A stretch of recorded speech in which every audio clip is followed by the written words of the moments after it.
የፌዴሬሽን ምክር ቤትና ተጠሪ ተቋማት በደቡብ ምዕራብ ኢትዮጵያ ህዝቦች ክልል ካፋ ዞን ሺሺንዳ ከተማ አስተዳደር ለሚገኙ አቅመ ደካማ ወገኖች ያስገነቧቸውን 5 የመኖሪያ ቤቶች ከነሙሉ የቤት ዕቃቸውን ያስረከቡት የከተማ አስተዳደሩ ከንቲባ አቶ ሀብታሙ ገብረ ኢየሱስ 5 ቤቶችን በመገንባት ያስረከቡትን የፌዴሬሽን ምክር ቤትና ተጠሪ ተቋማትን አመስግነዋል። መኖሪያ ቤቶቹ በ5 ሚሊዮን ብር ተገንብተው መጠናቀቃቸው የተገለጸ ሲሆን ወቅቱ ሺሺንዳ ከተማን የማልማት ስራ እየተሰራ ያለበት በመሆኑ እነኚህ ቤቶች ለከተማው ውበት የሚሆኑ ናቸው ተብሏል። እነዚህ አቅመ ደካማ ቤቶች በዚህ አጋጣሚ ለድሆች ማህበረሰብ በአንድ በኩል ትልቅ እይታና ትልቅ እፎይታ ያሳደረ ቢሆንም እንደኛ ከተማም ከዚህ ባሻገርም የከተማውን ስታንዳርድ ለማሟላት እነዚህ 5 ቤቶች አሁን በያዝነው ሊሸጥም አካባቢውንም በተለያዩ ግሬስ ያሳደሩበትና ያሳመሩበት ድረስ ስላለ እዚህ ያለውን ማህበረሰብ በማየት ይሄን አካባቢ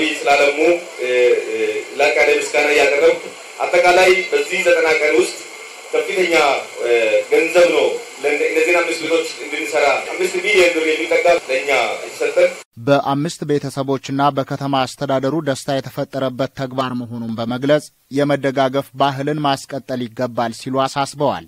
እነዚህ ተጠቃሚ የሆኑ ግለሰቦች ብቻ ሳይሆኑ የከተማችን አጠቃላይ መላ ማህበረሰብ የተደሰተበት የተኮራበት ትልቅ ፕሮግራም በመሆኑ እጅግ በጣም ደስ ብሎናል የሚል ነገር ነው ያለኝ። የካፋ ዞን ዋና አስተዳዳሪ አቶ እንዳሻው ከበደ በበኩላቸው የብልጽግና አስተሳሰብ በሆነው የመደመር እሳቤ መደጋገፍ ባህል እየሆነ መጥቷል ብለዋል።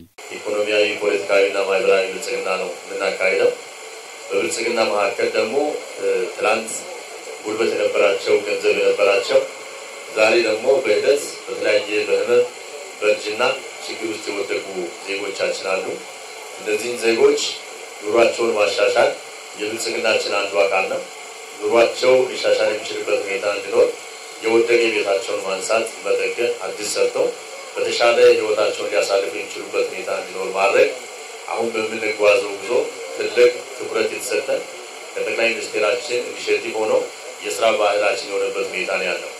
የፌዴሬሽን ምክር ቤት የሚሰራቸው ተግባራት በአርአያነት የሚታዩና ፋይዳቸው የጎላ መሆኑን ጠቅሰው ከ230 ሺህ በላይ በጎ ፈቃደኞች በካፋ ዞን ደረጃ በክረምት ወራት የበጎ ፈቃድ ስራዎችን መስራታቸውን አውስተዋል። ያው በየቦታው ያሉ አቅመ ደካሞች አሉ። በዚህ መልኩ መተጋገዝ የምንችል ከሆነ ኑሯቸውን ማሻሻል እንችላለን። ቢያንስ በዚህ ክረምት ወደ 105 የሚሆኑ አዳዲስ ቤቶች በዞናችን ደረጃ ተሰርተዋል። ወደ 167 የሚሆኑ ቤቶችን የመጠገን ስራ ሰርቷል።